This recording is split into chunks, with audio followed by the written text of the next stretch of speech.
Right. I don't know if you know this or not, but one of the world's most iconic train stations is now at real risk of collapse if urgent action isn't taken. This is according to conservation experts. It's an international crowdfunding campaign is being launched this week to raise urgent funds for Ballyglunan train station in County Galway. And you're going, what? Better known as Castletown train station in The Quiet Man, used in the opening scene, and of course almost like a character in the movie itself.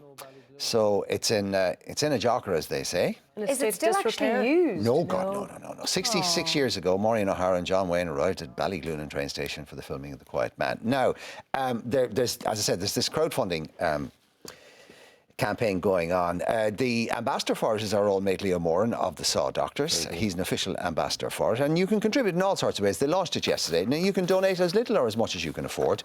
Just to give you an idea of what you get for your donation, if you donate €10, you get a special edition lapel pin with a famous Castletown sign. Cool. You can go up the other end to say $2,000, and you get the station as a location for your wedding day.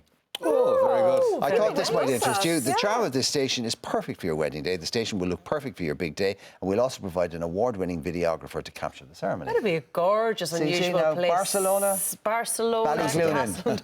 Right, okay. Still they need to raise. At the very top, by the way, €3,000 donation will make you official sponsor for the Storehouse Art Space. They've got that going there, right? You'll get that for a year. Tasteful branding on the outside of the building. You get to use the location for your annual event, and your company logo will appear on all brochures, website and social media. That's good for money, isn't it? Scares me a little bit, though, tasteful branding. It doesn't give a figure here. Was donated by, I'd say. And who looks after it then? I mean, now just to bring it on a bit, if they raise funds to renovate it and they're going to run it as a wedding venue, and who's going to run it and how are they going to afford to be able to pay Well, there's a site called ballyglunan.com, and there's also a Facebook page, Ballyglunan Railway, Twitter, Ballyglunan Rail, all one. The responsibility of the county council at the moment, or who physically owns it? That's a very good question. But obviously, it's friends of the railway station. And I mean, I'll tell you that the man may be tasked. It was a local community established a charity with a vision of developing the old train station as an international centre. Nowhere in this press release does it mention the name of that thing, but it's obviously a local initiative. And do you know? I bet you know. Oh, sorry. I beg your pardon.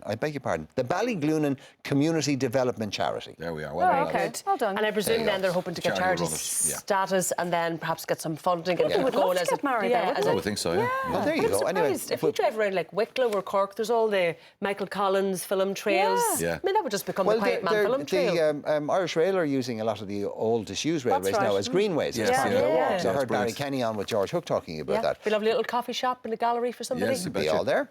So there you go. If you're interested, if you love the movie, as I'm sure most of us who've ever watched it do, and you want to throw a £5 or a tenner or even $3,000 their way, there's something in it. Off you go, yeah.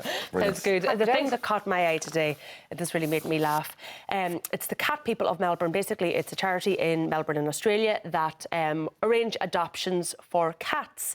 And normally they put up sort of a description of what the cat is like and who it would suit, and it'll speak about its personality. And they're always lovely, warm and fuzzy and cosy and really entice people to take on the cat. Not for one cat, they've decided to be really, really honest. Oh dear. Yeah, and they've called him Mr. Biggles. Oh God. And he has his own website, and I won't say the word, cat.com. And basically they've said, look, an angry cat. If you're going to take on this cat, you need to get to grips with the fact that you're going to become a human slave to this cat, that he will rip, shred and tear you with it, and he has absolutely no boundaries. He does not like to be thwarted.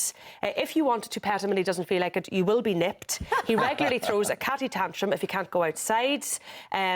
If he's not fed on time, or he's allowed to strut across the kitchen benches, helping himself to whatever he wants, you're going to know all about it. A cat with a human mind. He says this cat is actually a dictator and expects an owner with high standards. Like most cats I've met. They're all dictators. Yes, exactly. So if you have an issue with your clothes being destroyed, your shoes being destroyed, and you have an issue with being scratched all over your body, Mr. Biggles is not for you, they have said. But if you've no issue with any of those things and you feel you can take on this cat, Mr. Biggles, then contact Cat People. The feral cat. I don't know, it doesn't say. It doesn't say. He also will want to sleep in your bed. So good luck if you think you're putting in his own cat bed. And it says, and he snores just a little bit. It's so cute. He does like to play with the dog. Sometimes he draws blood. Look, this is just who he is. He likes to play with the dogs and draws blood. Oh, yeah, great.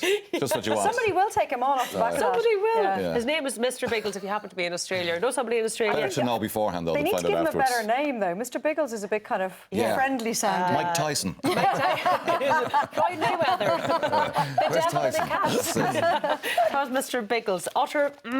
Of cats.com. Brilliant. You can look it up. Revenge is a dish best served cold, as we all know. And Natalie Weaver, who's a 23-year-old from West Yorkshire, was looking forward to going for a drink with her partner, Stephen Hall, on Sunday. But he didn't come home until 6 o'clock that morning, so he ruined the day's plans. Naughty boy. So as the day went on, she had too much time on her hands and she decided to check in on his beauty sleep. And he was out cold, so she decided to beautify him. Brilliant. This is genius. She got the full makeup kit out. There he is prior, in happier times, perhaps.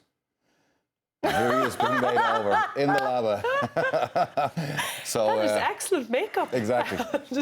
So he was none too pleased afterwards. So she then posted it to social media. Oh, there we go. Nice. Lipstick is the final But he looks touch. like Julian Clary, doesn't he? More so for you, honey. But you know what? She's gone for highlighter, pink lips, fake Oh, eyelashes. the Well, whole he won't shebang. stay out and do the dog in it again. He wasn't bothered. He thought it was great fun. Good for That's him. the sort of dude he is. He said the only time he got really upset was when he tried to scratch his arm at 4 a.m. with his nails. Other than that, he thought I deserved it. She might have unleashed something there. Yeah, they are. She's a future as a makeup Could you do it artist. again, honey? Please, yeah. I'll be home at 6 a.m. next Sunday. Yeah, and before you know it, your dresses are going missing in your high heels and your relationship's You on the never know rocks. what to start altogether. I don't want to hear about your life.